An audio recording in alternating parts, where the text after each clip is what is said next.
Class 12 की chemistry class है जिसमें हम जो लेसन देख रहे हैं एल्डिहाइड कीटोन और कार्बोक्सिलिक अम्ल। तो एल्डिहाइड कीटोन और कार्बोक्सिलिक अम्ल में आज जो है हम कार्बोक्सिलिक एसिड स्टार्ट करने वाले हैं। इसमें आज हम कार्बोक्सिलिक एसिड जो है देखेंगे और इससे पहले हमने पिछले लेक्चर्स में जो है एल्डिहाइड और कीटोन, एरोमेटिक एल्डिहाइड और कीटोन, इन सब को बनाने की विधि के बारे में चर्चा किए हैं। अगर आप चैनल पर नए हो तो प्लेलिस्ट में जा करके हमारे चैनल पे प्लेलिस्ट में जा करके या डिस्क्रिप्शन में जाओगे तो नीचे प्लेलिस्ट हमने लगा रखा है, वहां से आप सभी वीडियो देख सकते हैं प्लेलिस्ट के माध्यम से। देखिए ये हिंदी मीडियम की केमिस्ट्री क्लास है जिसमें आप क्लास 12 की अपनी तैयारी जो है बेहतर कर सकते हैं।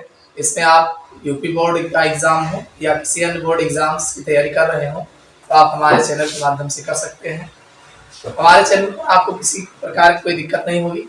अगर दिक्कत होती है तो आप कमेंट करिए, कमेंट के माध्यम से बताइए, हम आपको जो है उसका निराकरण अगले वीडियो में या कमेंट के माध्यम से कर देंगे। चलिए आज नया टॉपिक स्टार्ट करना है, कार्बोक्सिलिक अम्ल। हेडिंग डाल दो।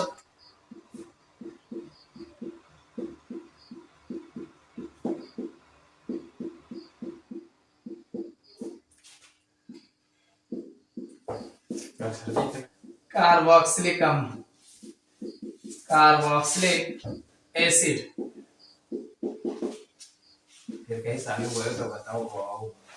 कार्बोक्सिलिक अम्ल हम बात करेंगे। कार्बोक्सिलिक अम्ल क्या होते हैं? देखिए अगर हम कार्बोक्सिलिक ग्रुप की बात करें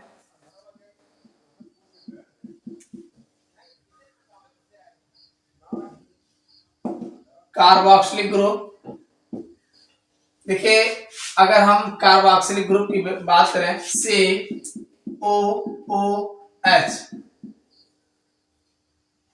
इसका जो ग्रुप होता है COOH होता है। और इसके जनरल फार्मूले की बात करें, अगर जनरल फार्मूला, सामान्य सूत्र इसका क्या है तो देखो कार्बोक्सिलिक अम्लों का जो सामान्य सूत्र होता है RCOOH होता है, RCOOH होता है।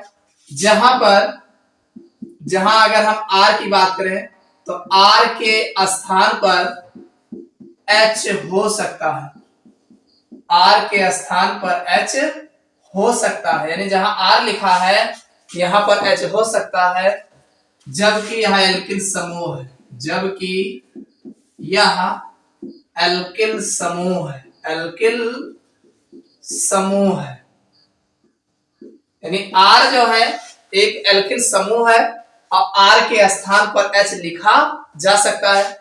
अगर इसके IUPAC नेम की बात करें, IUPAC नेम, यानी कार्बोक्सिलिक ग्रुप का जो है IUPAC नेम कैसे लिखा जाता है? इसका IUPAC नेम लिखने में के लिए एल्केन, एल्केन में से E हटा करके और OIC एसिड जोड़ दिया जाता है। एल्केन में से E हटा करके OIC एसिड जोड़ दिया जाता है, जिसका नाम जो बनता है एल्केनोइक एसिड, एल्केनोइक एसिड। चलिए कुछ एग्जांपल देख लेते हैं। जैसे मान लीजिए ये ऑर्गेनिक कंपाउंड है, ऑर्गेनिक कंपाउंड, और इधर इसका ये जनरल नेम या सिंपल नेम, और इधर ले लीजिए IUPAC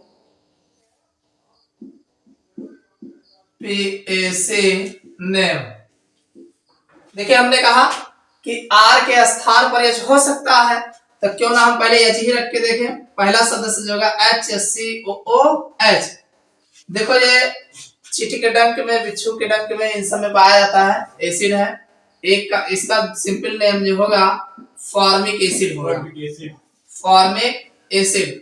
फॉर्मिक एसिड नाम पड़ा है फार्मिका, फार्मिका का मतलब एंट या चींटी, जो चींटी के डंक में पाया जाता है, इसीलिए इसका नाम फॉर्मिक एसिड रखा गया है। अगर इसके IUPAC नेम की बात करें तो इसमें कितने कार्बन दिख रहे हैं? एक कार्बन, एक कार्बन का मतलब मेथेन, मेथेन में से E हटा के ओइक एसिड जोड़ दीजिए तो हो जाएगा मेथेनोइक एसिड। समझ में आ गया होगा? अगला ले लो, जैसे R के स्थान पर हम CH3 ले लेते हैं, CH3COOH, इसका जो सिंपल नेम है वो एस्टिक एसिड है, एस्टिक एसिड। भाई एस्टिक एसिड एस्टाबुलम, एस्टाबुलम मतलब जो सिरका, सिरके का मुख्य अवयव होता है, इसीलिए इसका नाम एस्टिक एसिड रखा गया है। इसके अगर हम आईयूपीएसी नेम की बात करें तो इसमें 2 कार्बन दिख रहा है, 2 कार्बन का मतलब इथेन होता है। अब इथेन में से ई हटा के OIC जोड़ देंगे, ओइक एसिड, तो हो जाएगा एथेनोइक एसिड।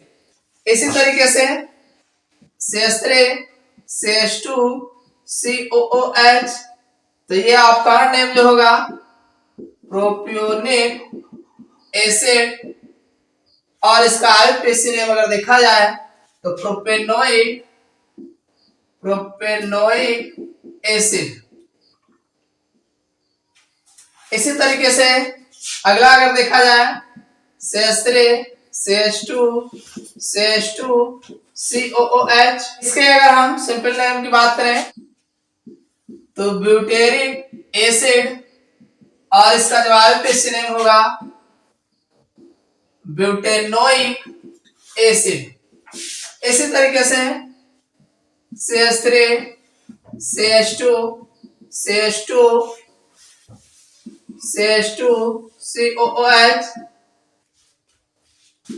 इसका आईयूपीएसी नेम जो बनेगा पेंटेनोइक एसिड।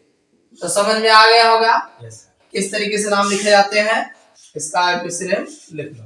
चलिए हम बात करते हैं मोनोकार्बोक्सिलिक अम्ल बनाने की सामान्य विधि।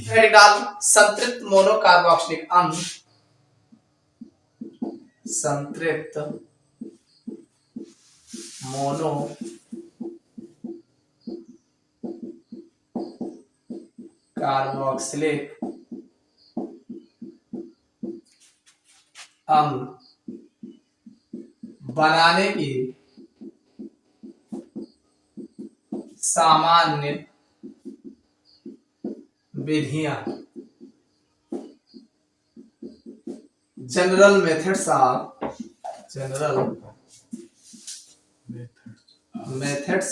Preparation of saturated monocarboxylic acid, monocarboxylic acid.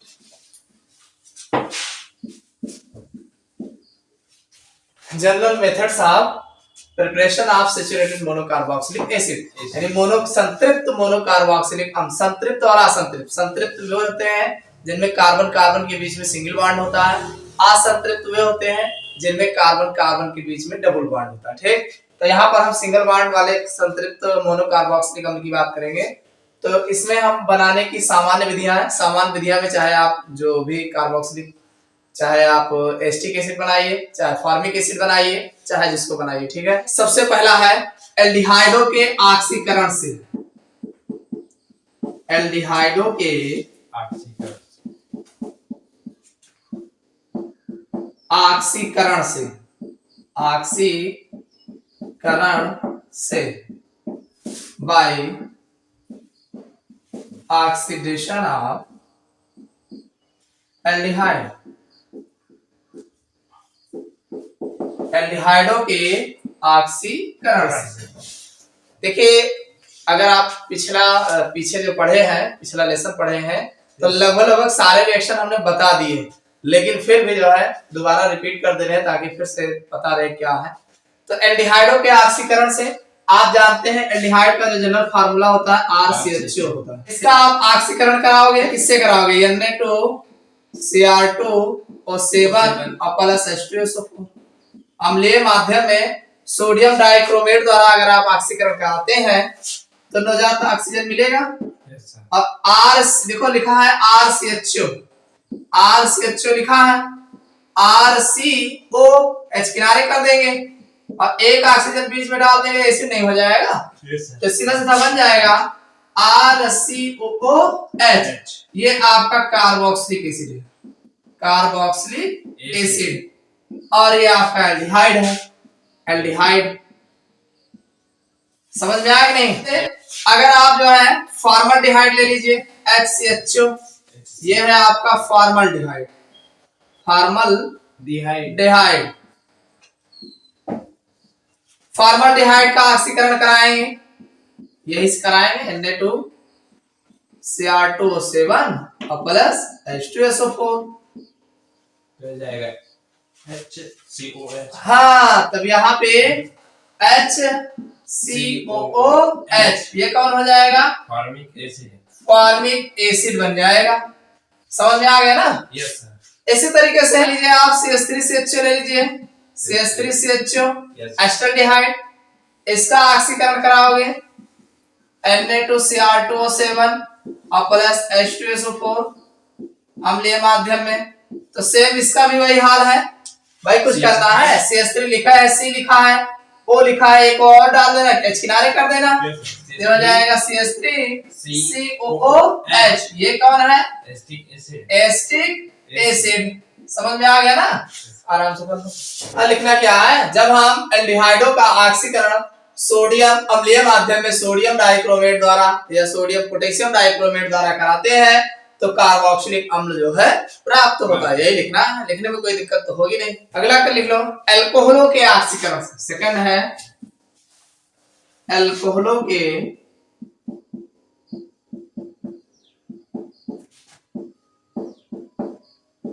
ऑक्सीकरण द्वारा by oxidation of alcohol। अल्कोहलों के ऑक्सीकरण द्वारा। तो आप अल्कोहल का फार्मूला जानते हैं, RCH2OH, ये भी तो अल्कोहल है। ठीक है, इसका ऑक्सीकरण हम KMnO4 द्वारा, KMnO4 द्वारा क्षारीय माध्यम KOH क्षारीय माध्यम में कराएंगे। तो सबसे पहले जो है RCOOK बनेगा, उसके बाद जब इसमें हम H2SO4 डालेंगे तब ये RCOOH में कन्वर्ट। देखो RCH2O है, RCH2OH लिखा है। जब इसका ऑक्सीकरण आप करोगे KOH ये लिखा है, कुल मिला के अगर देखा जाए KOH की बात करोगे तो ये ऑक्सीकरण हो ही रहा है, तो H2O निकलेगा, H2O निकलेगा। और अगर इसको आप लिए हैं तो एक H2O और बनेगा और 2 ऑक्सीजन इसमें लग जाएगा, 2 नसट ऑक्सीजन भी लगेगा। तो होगा क्या, ये दोनों यहाँ पे O हो जाएगा और K लग जाएगा। तो कुल मिला के आपका पोटेशियम एसीटेट बनेगा। पहले पोटेशियम एसीटेट बनेगा और फिर जो है एस्टिक एसिड जो है ये कार्बोक्सिलिक अम्ल जो है बनेगा, कार्बोक्सिलिक एसिड। देखो सबसे पहले ये जो है अल्कोहल जो है RCOK में चेंज होगा और फिर अम्लीय माध्यम में जो है कार्बोक्सिलिक एसिड में परिवर्तित हो जाएगा। तो आप डायरेक्ट ऐसे भी दिखा सकते हो, ये RCH2OH है, इसका जब हम KMnO4 की उपस्थिति में ऑक्सीकरण कराते हैं तो पहले RCHO बनता है और पुनः जब इसका RCHO बनेगा और दोबारा ऑक्सीकरण होगा तब ये RCOOH मिलेगा। समझ में आया नहीं? मेथिल अल्कोहल लेते हैं, मेथिल अल्कोहल CH3OH, इसका अगर आप इसी से कराते हैं तो मेथिल है तो ये बन जाएगा आपका HCOOK बनेगा और दोबारा जो है ये आपका HCOOH बनेगा। समझ में आया नहीं? अगर आप CH3CH2OH लेते हैं तो इसका जब ऑक्सीकरण कराओगे तो इसके ऑक्सीकरण द्वारा जो है CH3COOK बनेगा और दोबारा जो है CH3COOH बनेगा। देखो आप इससे ऐसे ही कराओगे तो ऐसे में आपका जो है देखिए KMnO4 से ऐसे कराओगे तो इस तरीके से। अगर एक KMnO4 और KOH लोगे, KMnO4 और KOH तो ऐसे बनेगा KMnO4 और KOH। और अगर KMnO4 के द्वारा ऐसे एक स्टेप में दिखाना चाहते हो तो आप सीधे डायरेक्टली जो है लिख सकते हो। समझ में आया कि नहीं? तो इस तरीके से एल्कोहलों का ऑक्सीकरण कराते हैं तो हमें कार्बोक्सिलिक अम्ल प्राप्त होता है। ये आपका इसके बाद इसके तरीके से है। और अगर ऐसे देखोगे CH3OH ओनली KMnO4 लोगे, KMnO4 द्वारा ऑक्सीकरण कराओगे तो पहले जो है HCHO बनेगा और दोबारा जो है HCOOH बन जाएगा। और दूसरा इसमें लोगे CH3 वाला, CH3CH2OH, तो ये भी आपका CH3CHO, उसके बाद CH3COOH हो जाएगा। अगला है एल्किल साइनाइडों के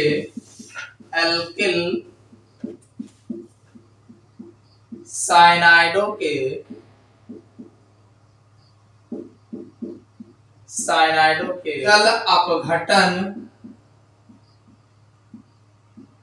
द्वारा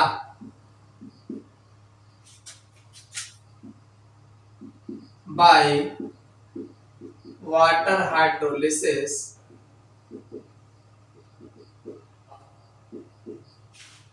एल्किल साइनाइडों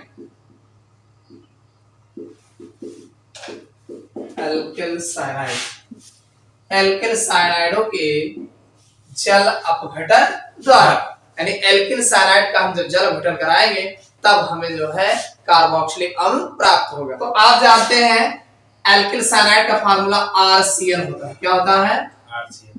और C और N में जो है ट्रिपल बॉन्ड होता है, एक बॉन्ड इधर रहेगा। ठीक, जल अपघटन कराओगे मींस H2O डालोगे इसमें अम्लीय माध्यम में जब हम एल्किल साइनाइड, कौन है? एल्किल साइनाइड का जल अपघटन कराते हैं, देखो क्या होगा। RCN है ना, RCN है और 2 H2O है, 2 भाग आपने H2O 2 क्यों लिए हो? क्योंकि आपको 2 ऑक्सीजन की आवश्यकता पड़ेगी, COO बनाना है। तो 2 ऑक्सीजन कहां से आएगा? जब 2 H2O लोगे तभी तो आएगा। तो 2 H2O ले लेंगे। और सुनिए, इसमें आपका 3 भाई N है ना, N हमेशा NH3 पे जाता है। कहां जाता है? NH3 पे। तो ये 3 हाइड्रोजन जो है NH3 बना लेगा, अरे H3 हो जाएगा, N के साथ NH3 बना लेगा, बचा क्या? OOH ही बचा है, तो आराम से RCOOH हो जाएगा। RCOOH और 3 NH3 बना है, लेकिन ये NH3 बना है, आप अम्लीय माध्यम यूज कर रहे हो, HCl डाले हो, तो अब ये इसी NH3 से जुड़ जाएगा, तो एक H और हो जाएगा, NH4 हो जाएगा और Cl भी हो जाएगा, तो ये बन जाएगा NH4Cl, तो ये बन जाएगा अमोनियम क्लोराइड, और ये आपका कार्बोक्सिलिक अम्ल है। समझ में आया कि नहीं? जैसे अगर आप मान लीजिए HCl लिए हो अम्लीय माध्यम में, अगर आप क्षारीय माध्यम में यूज करते हो, जैसे RCN है और इस पर आप जो है जल अपघटन करा रहे हो, KOH क्षार ले रहे हो, आपकी बात, तो आप क्षारीय माध्यम में लोगे तो 2O हो जाएगा, अरे 2 हो जाएगा, NH2 हो जाएगा, NH2 हो जाएगा, एक ही हो जाएगा, NH3 हो जाएगा, और OOK बचेगा। अगर यहाँ पे आप Na ले लेते हैं, Na, तो आपका सीधा सीधा RCOONA हो जाएगा और प्लस NH3 बनेगा। समझ में आया कि नहीं? क्षारीय अगर क्षार लेते हैं तो HH ये 2 और एक 3 NH3 हो जाएगा और 2O और Na इसी में घूम के लग जाएगा। तो sodium salt of carboxylic acid, carboxylic अम्ल का व कार्बोक्सिलिक अम्ल का सोडियम लवण, कार्बोक्सिलिक अम्ल का सोडियम लवण, और ये अमोनिया है। तो इस तरीके से अगर आप क्षार लेंगे तब भी ये बनेगा और अम्ल लेंगे तब भी इस तरीके से बनेगा। ये जो बना है RCO, इसका कुछ नहीं, अम्लीय माध्यम में H2SO4 डाल दो, और जैसे ही डालोगे तो NaHSO4 बन जाएगा, एक H दे देगा तो RCOOH हो जाएगा और Na2SO4 अगर आप दो पार्टिकल इसको ले लेते हैं तो ये आपका ऐसे हो जाएगा।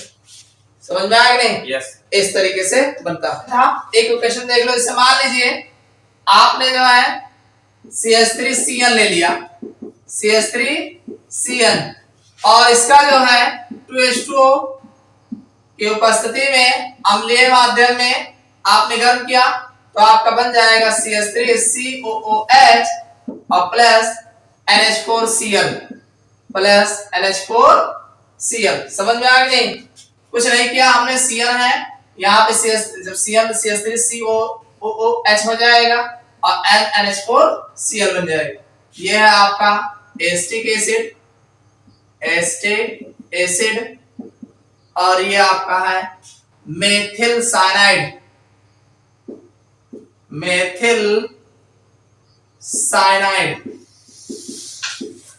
हो जाएगा ना? यस। कोई दिक्कत तो नहीं है, इतना कर लेना, बाकी अगले